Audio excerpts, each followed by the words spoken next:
on! Hurry up! The Queen's anniversary's gonna start without us, guys! Yeah! Move your feet! Hop, hop, run like you mean it! Slow down, guys! Is it true, though? There's gonna be fireworks! Yeah. Saw them setting it up yesterday. There were loads of them. It'll be worth it, promise.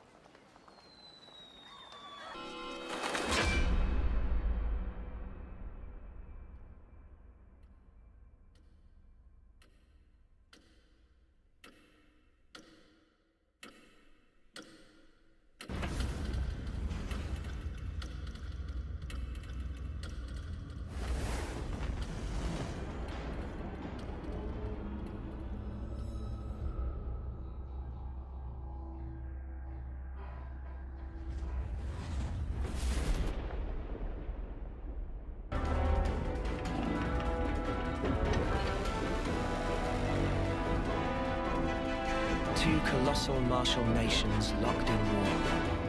Kevez and Agnes. What is it they need to stay alive? Water? Food? Certainly.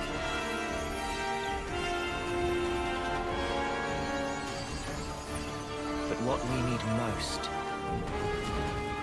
is life itself.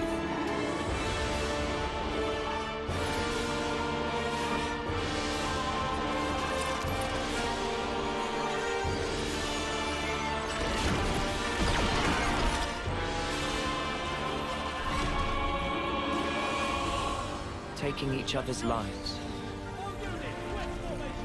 with the taken flames becoming your own in turn.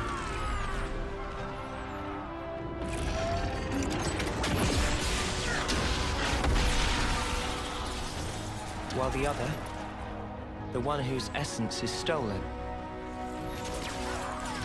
leaves only a husk.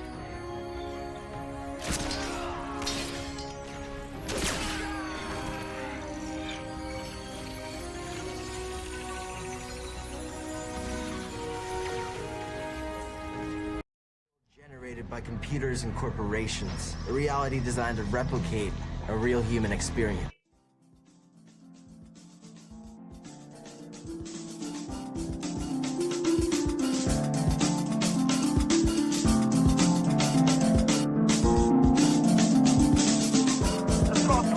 Let's cross through the conscience that haunts the splinter cell of darkness and stalks the inner hell. I'm lost in, tossed up in a cell, a coffin. Thoughts that's in the shell that blocks the inner realms. I log in, continuously jogging. We're trying to get the info to the next stop. Creating me a tunnel with a set plot. My vision's full of red dots. We're trying to find a signal in the best spot. We're trapped inside the window with his desktop. And a system full of numbers that makes up the components. The data that control the revealers living amongst us that is risen from the covers. It's obviously seen, which means it's dwelling above us. Cause we part of the machine if the audience can dream. Good day to you, brothers and sisters. All praises to the Most High God, Yahuwah and Yahusha, the Hamashiach, the one you refer to as Jesus Christ. And I just want to thank you for joining me in this Symbols and Products series. Much peace, blessings, and joy to you, your families, and your loved ones.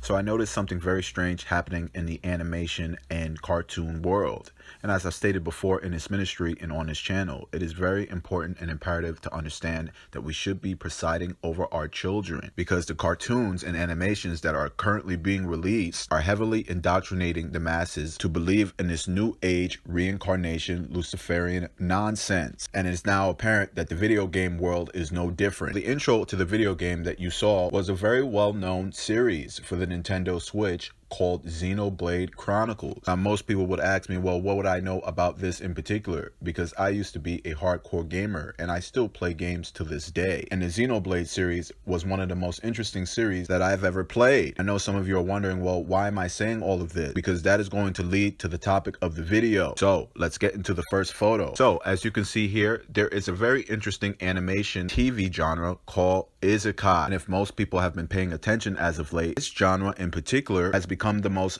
popular anime genre of its current time. This is also going to play into the discussion of the metaverse, as this has a lot to do with it. So let's find out, what is Isekai? What does it even mean?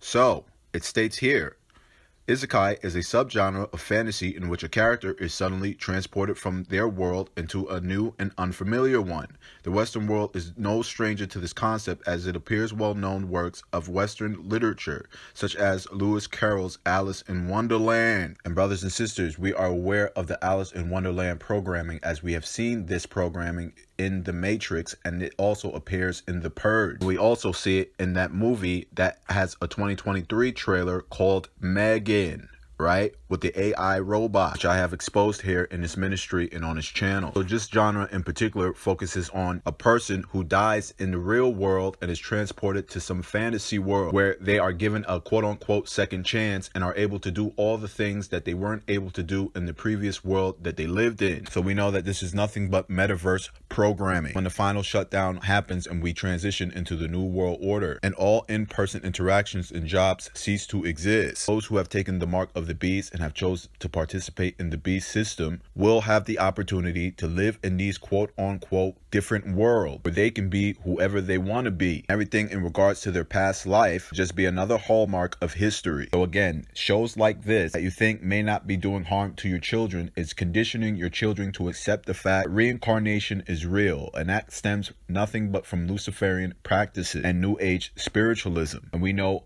Aleister Crowley and the Church of Satan are heavily enriched in those types of practices. So let's move on. Next photo. So now we're going to get into the topic of Xenoblade Chronicles. So on the surface, this would look like a harmless video game just about children who are going on some type of adventure in order to liberate themselves from war. But brothers and sisters, it is far deeper than what it appears to be. These children have all taken the mark of the beast, and they all have the mark on their right hand. And as we will later dive deep into what is happening in the story, that these children are all products of what is called ectogenesis. You're free to look up the full dictionary definition for yourself. But to make a long story short, ectogenesis is just a form of artificial wombs and artificial fetuses being grown in a particular lab made from samples of DNA. This is used in a lot of cloning. So it is very important to understand what is being conveyed here. None of these children are human. They are all artificial. They are infused with nanotechnology. They have merged man with machine. So I wouldn't even consider them transhuman because no part of them is really human. So it is very important and imperative for us to understand what's happening here. So let's start with the introduction of our characters here. The gentleman in the center wearing the red jacket is named Noah. And that gentleman, along with the woman with the cat ears, is named Mio. And those are going to be one of our two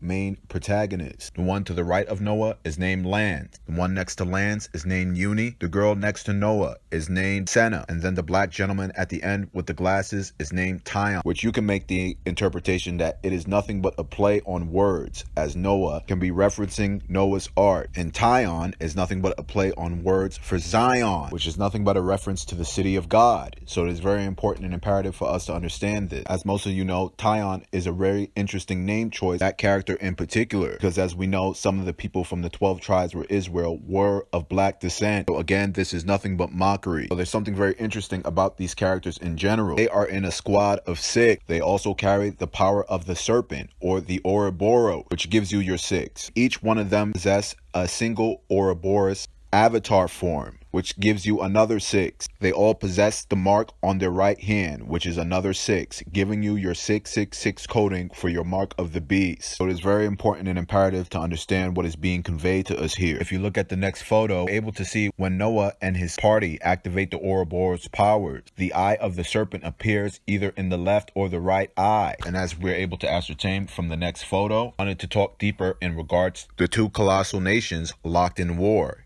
Kevis and Angus. One side has machines and soldiers garnished in black, and the other side has machines and soldiers garnished in white, giving you your black and white, your yin, your yang, your as above, so below, or your dark and light. So there's something very interesting about both sides as well. Kevis and Angus have their own queens. There are no kings in this game. Those who are awakened to the truth and the word would understand that something is very unusual about that. Usually empires have a king and a queen, and that is because there is something very interesting going on in regards to the soldiers when they die. When soldiers die on either side, their life force is absorbed and returned to the queen. The queen is a representation of the mother goddess, Isis, and we know the woman, or Eve is the representation evolution or the life bearer as women are able to conceive. But in this sort of case, these queens are just representing the ideological concept that they can give birth. All these soldiers and things are artificially created through the ectogenesis, and you're going to see that as some of the footage is being displayed here. So something very interesting about the mark in particular, which I wanted to have a discussion about. So the marks that they either have on their right hand or their forehead. The right hand can mean arm as well, or shoulder, that when they're implemented with this mark of the beast, they are given a time limit on how long that they can live. And as time passes, they refer to it as terms. Mark begins to fade from red to black. And when it becomes completely black, they have reached their 10th term, meaning that their life on that particular planet is over. So again, you get your red and black coding for Luciferian worship, blood ritual sacrifice. So it's very important to understand what they're conveying to you here. Even the diamond shape and the way that it is being shown, it's all for the pyramid, for the all-seeing eye. Stands for the New World Order or illumination. So there's one interesting thing I wanted to talk about in regards to this mark and the term, that when you reach the 10th term, they have a quote-unquote send-off ritual where everyone celebrates the soldier who reached his 10th term dying and returning back to the quote-unquote mother goddess. What's so interesting about all of this is the fact that when they die, they are reincarnated back into the world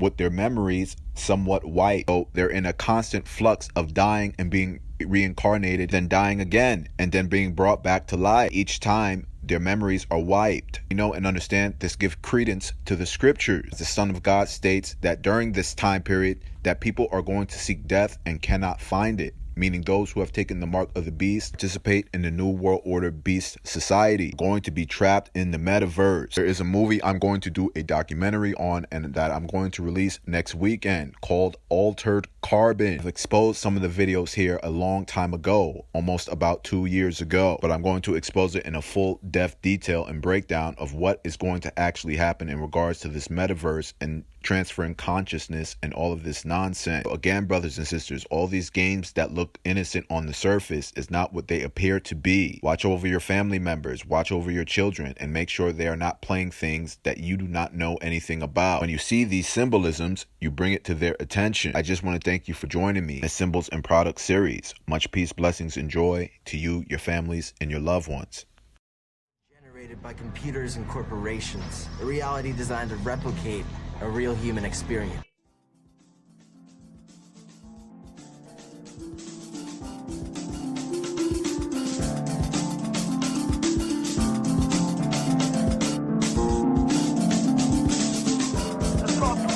Let's cross through the conscious that haunts the splinter cell of darkness. It's dark the inner hell I'm lost in. Tossed up in a cell, a coffin. Thoughts that's in the shell that blocks the inner realms I log in. Continuously jogging. We're trying to get the info to the next stop. Creating me a tunnel with a set plot. My vision's full of red dots. We're trying to find a signal in the best spot. Watch out beside the window with his desktop. And the system full of numbers that makes up the components. The data that control it. Reveal is living a monster that is risen from the covers. It's obviously seen, which means it's dwelling above us. Cause we part of the machine. If the